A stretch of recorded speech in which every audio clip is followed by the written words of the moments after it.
Continuamos con La Noche.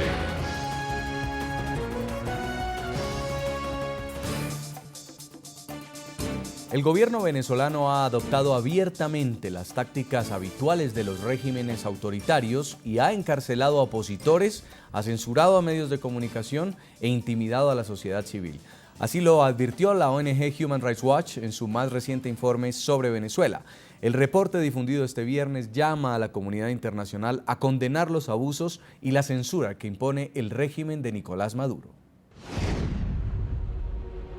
Human Rights Watch asegura haber recibido denuncias serias que indican que miembros de las fuerzas de seguridad venezolanas, en particular la Guardia Nacional Bolivariana, golpearon o dispararon a manifestantes que no estaban armados luego de la violenta jornada del 12 de febrero pasado. El gobierno no ha mostrado, ni tampoco Human Rights Watch pudo encontrar, luego de revisar decenas de videos publicados en línea, imágenes donde se vea a manifestantes opositores que lleven armas de fuego o empleen fuerza letal contra miembros de las fuerzas de seguridad o terceros. La oposición. El informe de la ONG Internacional cuestiona duramente la medida de prisión preventiva impuesta contra el dirigente de oposición Leopoldo López por su supuesta responsabilidad en la violencia desatada en Venezuela la semana pasada.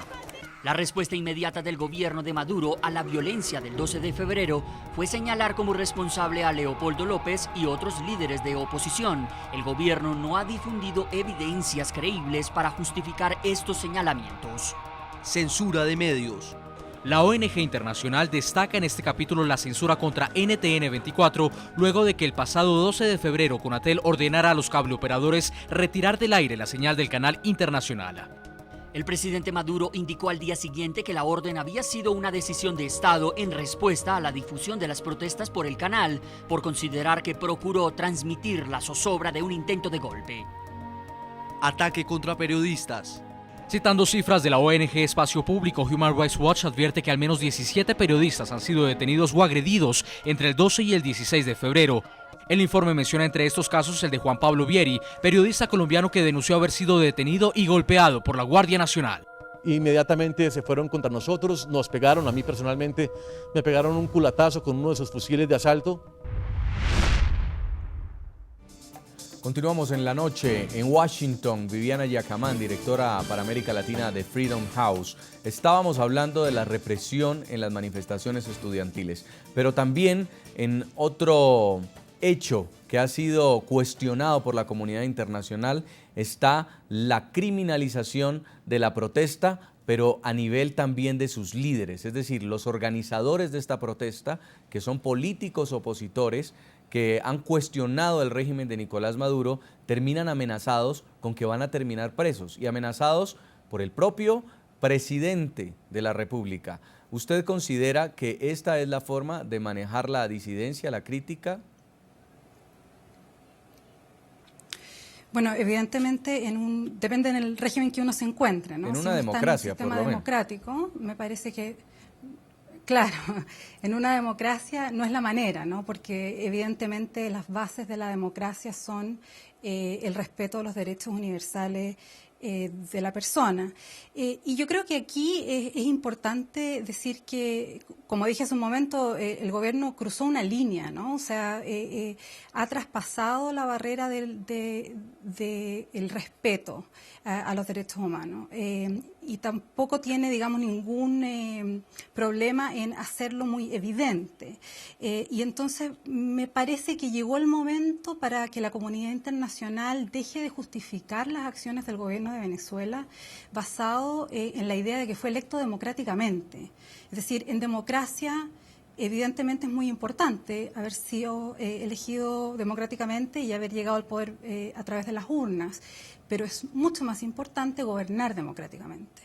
Entonces el silencio de la comunidad internacional, evidentemente han habido pronunciamientos, pero muy débiles, muy tibios todavía, es algo que preocupa porque son esos actores precisamente los que podrían ayudar a acercar las partes, a generar un diálogo y de esa manera salir de la crisis política. En Caracas, señor Gonzalo Gimió, integrante del Foro Penal Venezolano, Leopoldo López se ha convertido en el ícono, este dirigente opositor de lo que significa acallar o censurar a la propia oposición. ¿Es posible que la hipótesis de que Leopoldo López, que convocó a esta manifestación el pasado miércoles 12 de febrero, sea el responsable por instigación a delinquir, por la gente que terminó ocasionando desmanes o por los muertos que quedaron en las calles venezolanas? No, no es posible. Lo que pasa es que esto responde a una lógica que ha sido propia no solamente del gobierno del señor Maduro, sino también lo fue del gobierno del presidente Chávez, según la cual el ejercicio de derechos constitucionales, cuando no están alineados estos derechos o las expresiones del ejercicio de estos derechos con lo que quiere el poder, pues se criminaliza, se tiene como criminal. Esto es una práctica que es recurrente ya. No es Leopoldo López el único líder opositor que ha sido sometido a este tipo de prácticas. Nosotros antes ya de esta situación hemos contabilizado muchísimos casos de persecución por motivos políticos en el país. Por solo mencionar algunos, el propio ex candidato presidencial, ahora gobernador del estado Miranda, Enrique Capriles, estuvo preso precisamente por representar una opción opositora. Antes de eso, el general Francisco Uzón, que fue incluso ministro de Finanzas de Chávez, luego después del 11 de abril se volvió opositor al gobierno, también estuvo 5 años y 6 meses condenado por supuestas injurias a la Fuerza Armada Nacional. En este momento tenemos detenidos el comisario Iván Simonovic, está preso, condenado a 30 años de prisión por sencillamente representar la opción de la mentira oficial del gobierno con respecto a los sucesos del 11 de abril, también varios funcionarios de la Polipolitana, etcétera. Esto es prácticamente criminalización de la disidencia, uso del Poder Judicial y de la fuerza de la Fiscalía como un arma de intolerancia. Saludamos a esta hora en Caracas, Venezuela, a Carlos. Él es un estudiante de la Universidad Central de Venezuela. Fue detenido en las manifestaciones y asegura haber sido sometido a maltrato verbal, a maltrato psicológico y a intimidación. Carlos, bienvenido a La Noche. Hola, buenas noches. Bueno, cuéntenos cómo fue este episodio del cual usted fue víctima durante las manifestaciones estudiantiles. Nosotros nos encontramos en la protesta. Fuimos capturados por la Guardia Nacional, ya que ellos se encontraban reprimiendo a los estudiantes que se encontraban ahí. Fuimos trasladados al comando de la Guardia Nacional, en el cual los militares alegaban de que nosotros nos encontrábamos protestando, que nosotros no podíamos protestar, porque eso atentaba contra el orden público. Y como se encontraban bolsos con vinagre, pancartas, ellos alegaban que eso era llamado al desorden, en la parte a la violencia, y no respetaban el derecho hacia nosotros, nos identificaban con una ideología política llamándonos que éramos chavistas y que no teníamos cara de opositores, cuando esta protesta estudiantil ha sido llevada a política, o sea, no a política, sino que no estamos con ningún partido político, sino que estamos luchando por la libertad de nuestro país, porque aquí lo que hay es una dictadura, aquí lo que hay es un castrocomunismo, no estamos luchando contra una invasión cubana. Estamos luchando solamente por todos los demás derechos, sino por la invasión cubana que se nos presenta ahorita. Carlos, la Guardia Nacional, en el momento en que los agrede, ¿es un momento en el que ustedes están prendiéndole fuego a un caucho, a una llanta, en el que están tirando piedras, o en qué momento? No, más bien nos encontramos saliendo de la protesta en ese momento.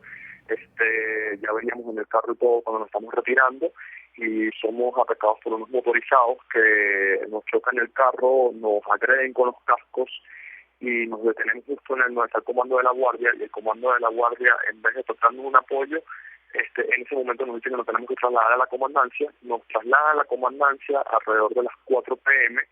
y nos tienen como hasta las 9 de la noche buscando algún tipo de evidencia y amedrentándonos, buscando que nosotros confesáramos que estábamos en la protesta, porque no tenían ningún tipo de evidencia. Estuvieron buscando evidencias, fotos, videos de que no estábamos en la protesta. Pues ellos lo que alegaban era que las otras personas que se encontraban conmigo le habían gritado improperios y que tenían pancartas en los bolsos y que tenían vinagre, y que por esa razón nos encontrábamos en la protesta, y que lo que nosotros estábamos buscando era desestabilizar esa zona donde nos encontrábamos. ¿Los guardias nacionales vieron lo que estaban haciendo los motorizados?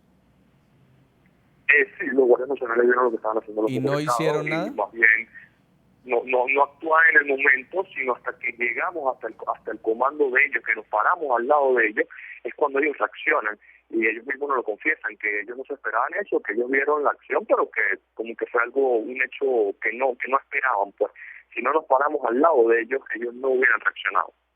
Carlos, las manifestaciones completan 10 días, son manifestaciones apoyadas por el movimiento estudiantil. La Universidad Central de Venezuela es una de las más grandes, está en Caracas, y mañana, sábado, también va a haber otra jornada. ¿Ustedes van a continuar en las calles sin miedo, a pesar de todo esto que denuncian? Sí, nosotros vamos a continuar luchando por nuestra libertad, porque aquí hay una dictadura, aquí hay un castrocomunismo. Nosotros lo que queremos es la libertad del país como tal, que Maduro junto a su gabinete renuncien, se vayan, porque lo que están es apoyado por un gobierno cubano, donde hay una invasión. Nosotros vamos a seguir en las protestas y sí, mañana vamos a concentrarnos en Chacao y vamos a estar junto con todo el apoyo. La Universidad Central va a salir desde el Lío y vamos a apoyar a todas nuestras demás casas de estudio, porque no solo somos las universidades públicas, sino las universidades privadas que se mantienen en esta lucha. En todo momento nosotros rectificamos que no tenemos miedo a la represión, que no tenemos miedo ante este gobierno, no tenemos miedo a las amedrentaciones que nos están haciendo y seguiremos en la calle luchando hasta que logremos conseguir nuestro objetivo. Porque ¿cómo nos sentamos nosotros a negociar en una mesa de diálogo cuando hay compañeros de nosotros que están siendo asesinados, cuando hay compañeros de nosotros que están siendo capturados y torturados, cuando hay compañeros que están desaparecidos? ¿Cómo nos sentamos nosotros en una mesa de diálogo cuando está pasando todo eso? ¿Cómo dialogamos con personas que lo que buscan son las armas?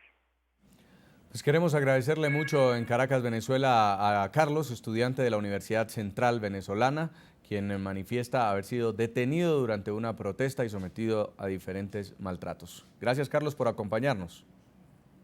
Gracias a ustedes. Hasta luego.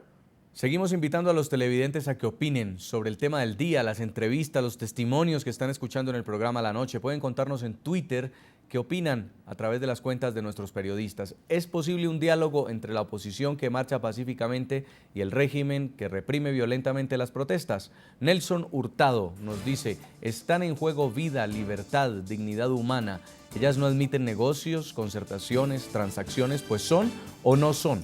También Carlos Pesantes dice, sí es posible cuando ese régimen tiene voluntad para escucharlos. Y escribe Lisette Andrade, dice, llaman al diálogo solo frente a las cámaras de unos medios que solo ellos manejan. Cerco comunicacional. Vamos a la pausa y al regreso, con multitudinarias marchas que ya completan 10 días y pese a la violenta represión estatal, Venezuela persiste en las protestas.